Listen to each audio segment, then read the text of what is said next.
All right, friends, welcome back. This is Move the Sticks. Rhett Lewis, Bucky Brooks here with you today. DJ is got the day off, so we're excited to chat a little Monday Night Football. We've got some news to get to out of Chicago, plus the next installation of our rookie draft. But Bucky, I got a chance, and we're gonna get to the lead block here in a minute. But I got a chance to go to the Rams game last night.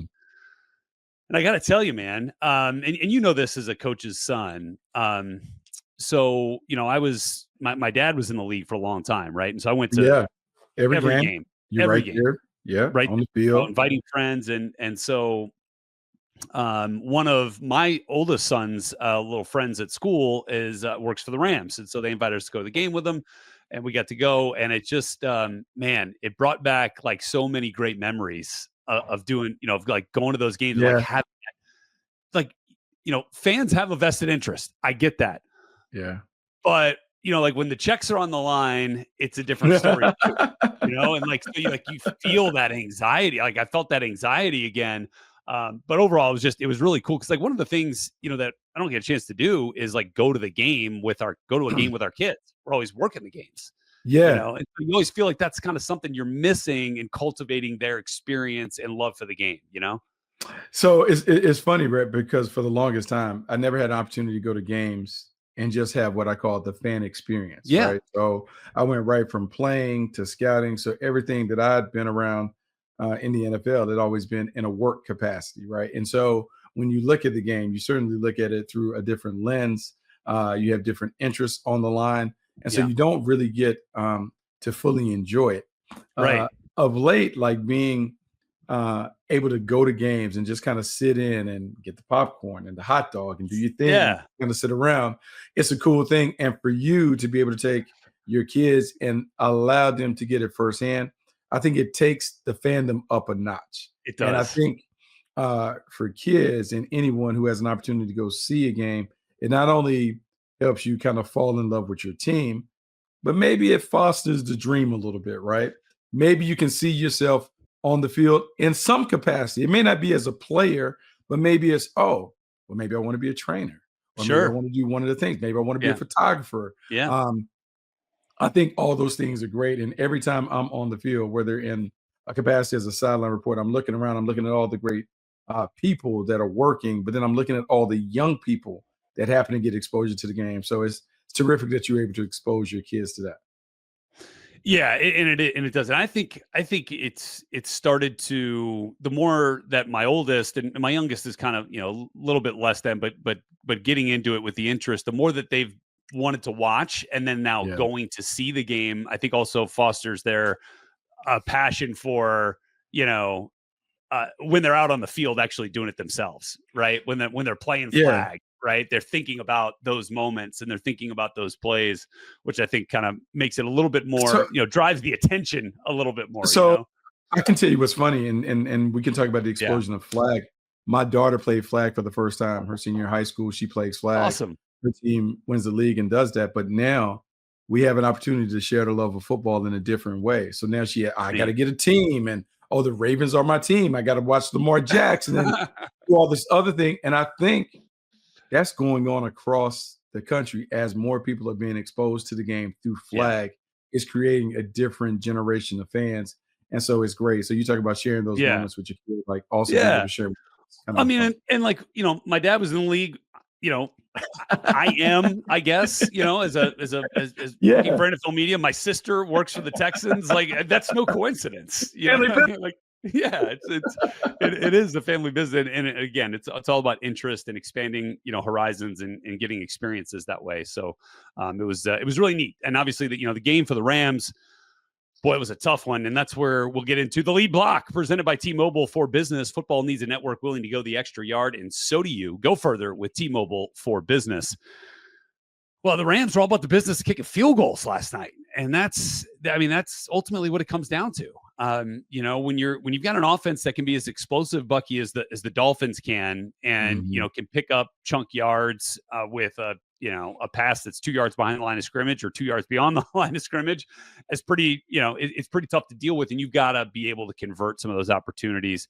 And then, you know, Buck, just looking at it, going back and looking at where they ended up, I mean, their last, 6 possessions were field goal attempts, and one of them missed. And, they get close. They weren't necessarily in the red zone, right? But they were in that kind of striking area, where you can get close and you got to find a way to get in there.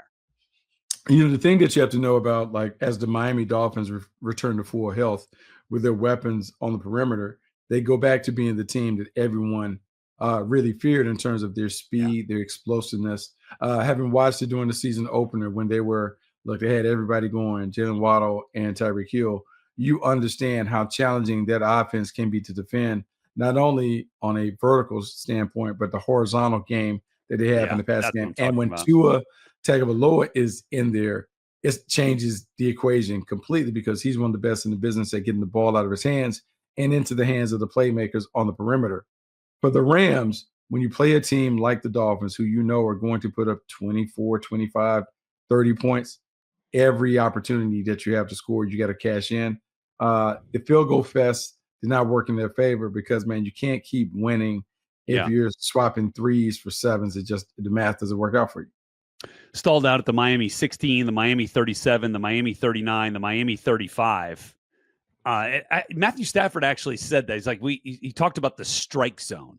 Do you hear that a lot, Buck? Like in that area where, you're threatening, right? Where you're in field goal range, but if you can get down, you can find another first down here, and now you've got 4 downs, and now you're talking about in the red area, right? And you've got those opportunities, greater opportunity to get into the end zone. But they missed one of the actually made the field goal, had the false start, got backed up, then missed the field goal. So that that might have altered how things played out down at the end. But 37, 39, 35 at the Miami 4, you kick a field goal, and then at the Miami 12, and you kick a field goal on your last 2 possessions. Those are the tough ones.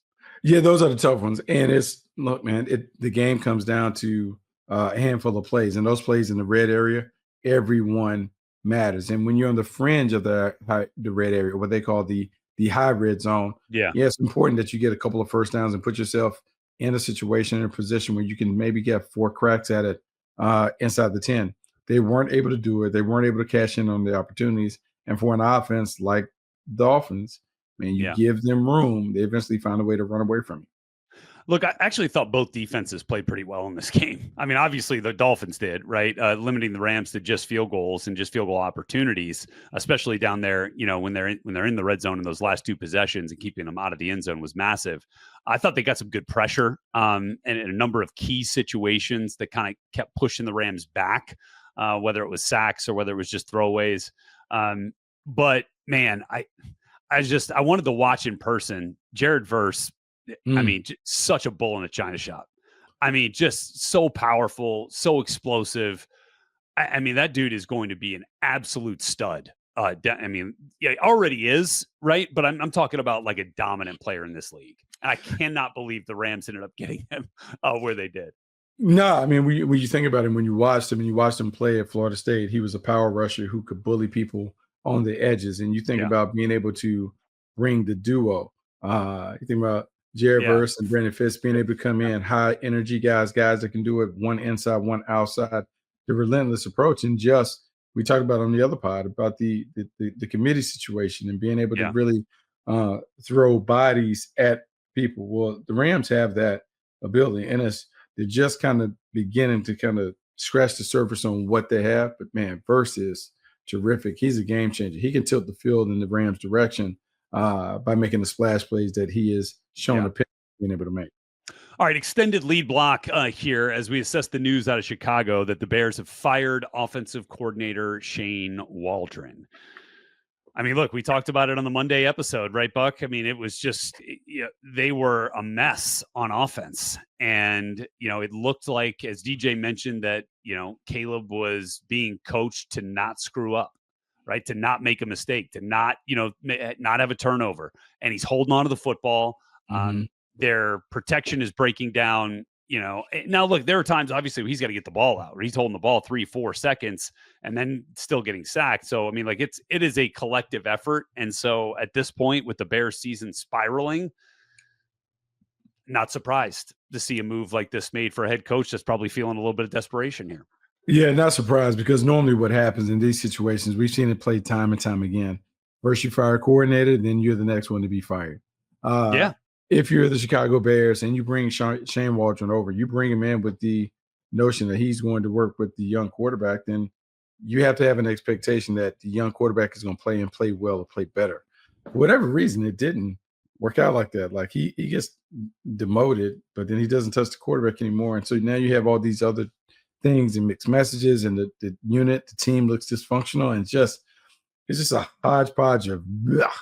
And I don't know how they fix it. I don't know how they get out of it, because I would say the personnel is flawed. A new coordinator can come, but you run the same plays and concepts, maybe run them in different order. I don't know how much this does anything besides being just active, creates activity to distract you from the task at hand. But I don't know if this has a tangible impact on the result. Yeah, I mean, let's just look at where the Chicago Bears, and so they've lost 3 in a row off their bye week, where they went in winning 3 in a row. That's probably the most discouraging part of this whole equation. You beat the Rams, you beat the Panthers, you beat the Jaguars. I get it, not necessarily, the Chiefs and the Lions, but still, you won 3 in a row after starting 1 and 2. You go into the bye week and you come out, and then you have the Hail Mary loss, right, to the Commanders. Then you have the Cardinals, in which you let up an end of first half touchdown, right? And then you come back here against the Patriots and just look completely out of sorts. And what are you talking about? 12 points, 27 points in 3 games. Right at that point. Yeah, I mean, like, you haven't put up enough points. You look disjointed. The quarterback looked like he's regressing, and he's holding on to the ball too long. Just won't let it go. You're the play caller. You're the play designer. You're the one that's most responsible for his performance, and you just haven't delivered. And I mean, I guess give them credit rather than continue to roll with it for the year. They pulled a plug. This ain't working. He gone. We're on to the next. Hope for different results by keep doing the same thing is the definition of insanity. So let's see if this changes things. Thomas Brown, the passing game coordinator, who had a shot as the Panthers OC under Frank Reich, didn't work out there. Was with the Rams for a little while, is now going to get a shot to pilot this offense, and maybe you can find a way to unlock Caleb Williams and get him to get the ball out of his hands and get back to playing on time and on rhythm and with confidence in his abilities, which are obviously supreme. Yeah. And then, so just to see, they have got to run through the NFC North. The Bears have not played an NFC North division game yet. And so their next 3 games, Packers, Vikings, Lions. All right. Can't wait to see what kind of difference this makes. Wow. Just seems like you probably would have waited for a better time. Woo. Next after that. Listen to this. This might be I have to go back and check this. It might be the worst second half schedule in football. Packers, Vikings, Lions, Niners, Vikings, Lions, Seahawks, Packers. Damn. I mean, they've got 6 division games in their final 8. And that division is arguably the best in football. Yeah, I mean, I dig the division games, but man, dude, some heavy hitters on this list. Like, it just woo-wee. Yeah. We're cut out for you. Yeah, they're gonna have to bring the A game. It'll be interesting to see what this looks like. All right. Well, that is a wrap for the lead block presented by T-Mobile for Business. Football needs a network willing to go the extra yard, and so do you. Go further with T-Mobile for Business. Okay, when we come back, Rhett Lewis, Bucky Brooks, and Nabil filling in for DJ on the rookie draft. I think what's happening here is DJ is just kind of quietly bowing out after another rousing victory by my squad. That's it. He's tapping out. Tapping out. Need Nabil to come in, and we'll have that rookie draft for you on the other side. All right, friends, back with you here on Move the Sticks. No DJ for the rookie draft this week. He just couldn't bear the thought of listening to me win again. I ended up with 7 points this past week. Drake May got me the win at quarterback in a down week for rookie quarterbacks. Malik Neighbors was my choice at the first skill position. He got me a second place finish. Bucky, you won the first skill position with Marvin Harrison, who is on bye week this week. So sorry, you have to find a new target there. And then let's see, I ended up winning with Ladd McConkey, who got a couple of late catches in that game to just edge out Xavier Legette for the the second skill position win. Bucky, you didn't get any points on that one. Sorry, bud. Okay. With Rome Odunze. Yeah, you went with the stack. Caleb Williams and Rome Odunze. You ride or die with the Bears on that one, and you flatlined, buddy. Sorry about that. And life comes at you fast with that and one. I got fired. Yeah, and you got fired. Damn. And I got fired. And so the standings I got after fired. week 10. Shane Waldron got fired. I am sitting there at 47 points, 10-point lead on DJ at 37, Bucky right there at 36. All right, so the order this week, Bucky is up first, and then I am second, and Nabil in DJ's stead is picking back-to-back at 3, 4, and then we'll close it out at 9. So, all right, Buck, number 1 overall pick. Where are you going? I'm gonna do what most great franchises do. Number 1 overall pick. If there's a quarterback available, we're gonna take him. So let's go, Jaden Daniels. Let's make it happen on Thursday night. Let's get the victory done. Let's get it out the way early. Against the Eagles. Yeah. Let's handle our business early so we can sleep well over the weekend. Wow. Okay. That's an interesting one. I tell you what I'm going to do here, and I've got a little bit of a lead to play with here, so I feel confident. The quarterbacks are tough right now, and I don't know that I want to see Jeff Hafley's defense against Caleb Williams, so I'm not going Caleb. We were just talking about the Rams defense in this episode. I don't know that I want to see Drake May go up against the Rams this week.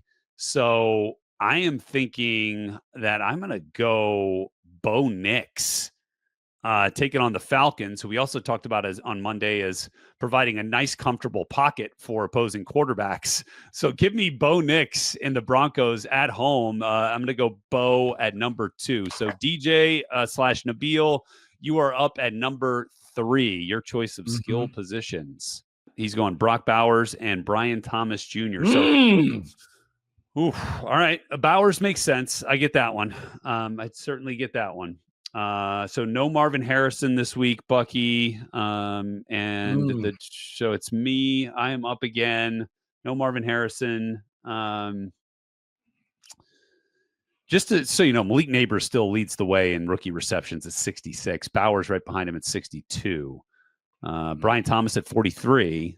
I think I got to go Ladd McConkey this week. Wow. Ladd McConkey.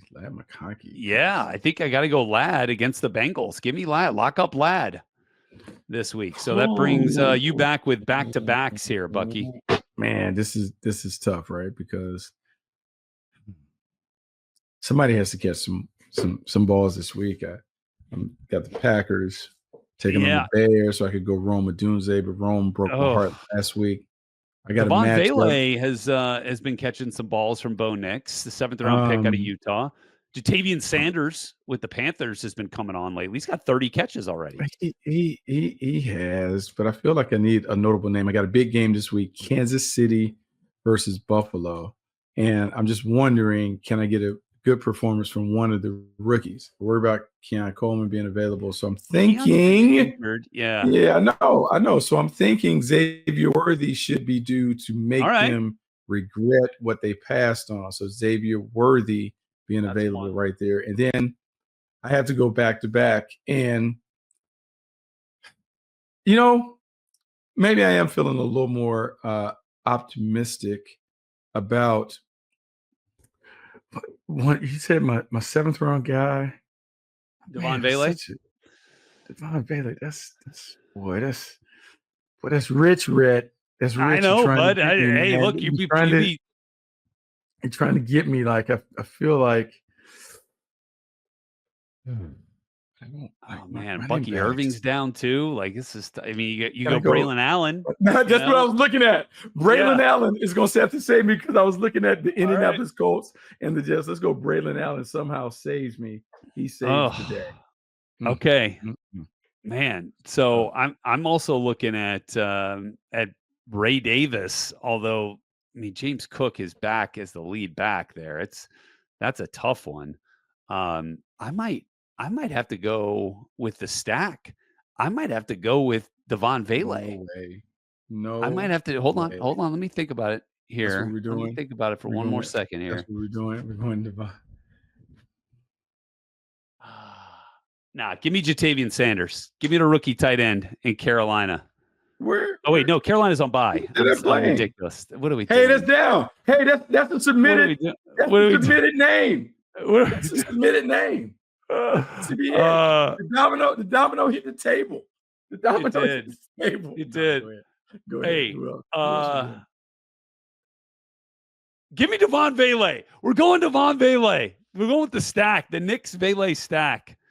All right, and Nabil's got Drake May, so he's taking Drake May with the last pick. All right, it'll be an interesting week. Week. A lot of buys.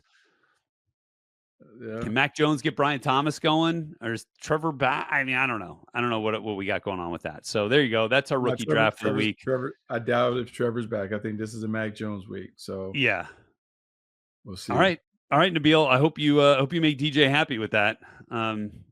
We'll see. You might be producing another podcast here if things don't work out. I'm gonna have to move you over to the Rosenthal pod. The Rosenthal. I have to move you over to the Rosenthal pod. The Rosen pod. It doesn't work out, man.